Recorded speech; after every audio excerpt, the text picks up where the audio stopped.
The chair recognizes the gentleman from California, Mr. Garamendi, for 5 minutes. Thank you, Mr. Speaker. And if I might have permission to revise and extend my remarks also. Without objection. It's a rather important day today. Sometime today or in the next 24 hours, the United States Treasury will run out of its ability to borrow money, that is, to roll over its debt, to pay all of the obligations that the United States government have. I guess even this morning we remain the world's biggest economy.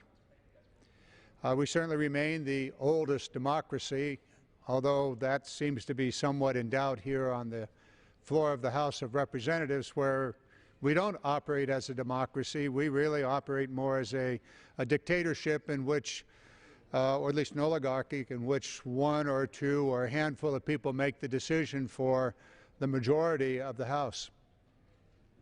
It's a very, very important moment that this nation moves towards the moment in which it, in the first time of its history, would default on its payments, default on its debt. We've already seen the effects of this.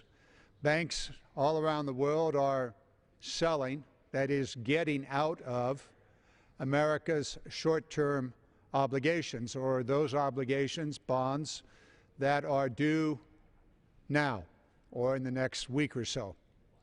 So they're shedding American debt. They're running away from the world's reserve currency. Why? Because this House, the House of Representatives, the People's House, is being jerked around, led around by a small contingent of folks that are not thinking clearly, that are not willing to understand the importance of the soundness of the American dollar, of the importance of the full faith and credit of this nation, of the 200+ years of history where this House, where this government, where the people of America has always stood behind its obligations. But that group of individuals that are unwilling to be rational, that are the Tea Party faction of the Republican Party, seem to want to take this nation into a new era, an era in which the world cannot count on the United States of America. We're also in the 16th day of the shutdown of the United States government. And so now these two things in which the United States government is only partially operating, in which the national parks, with the exception of just 3, are not opened, where the Fish and Wildlife Service's refuges are not available to the public, where much of the government is not operating. The 16th day. Why? Why are we in this situation?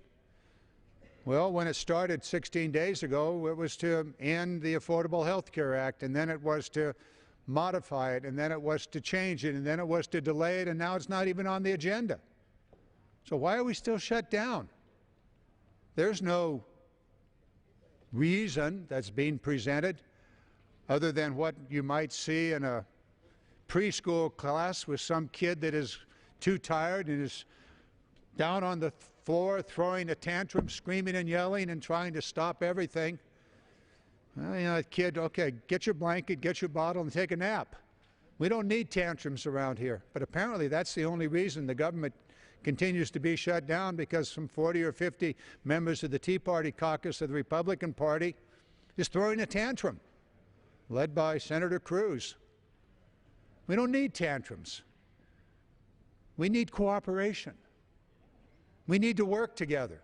We've got serious problems. The shutdown is creating even more serious problems, and as we run up to the debt crisis, yet one more problem because 40 or 50 people are throwing a tantrum. This is the House of Representatives.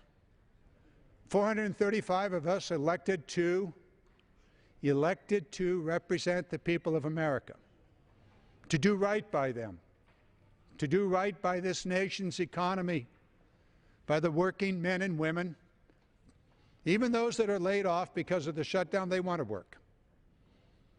It's time for us to end this. It's time for us to go to work on the long-term problems.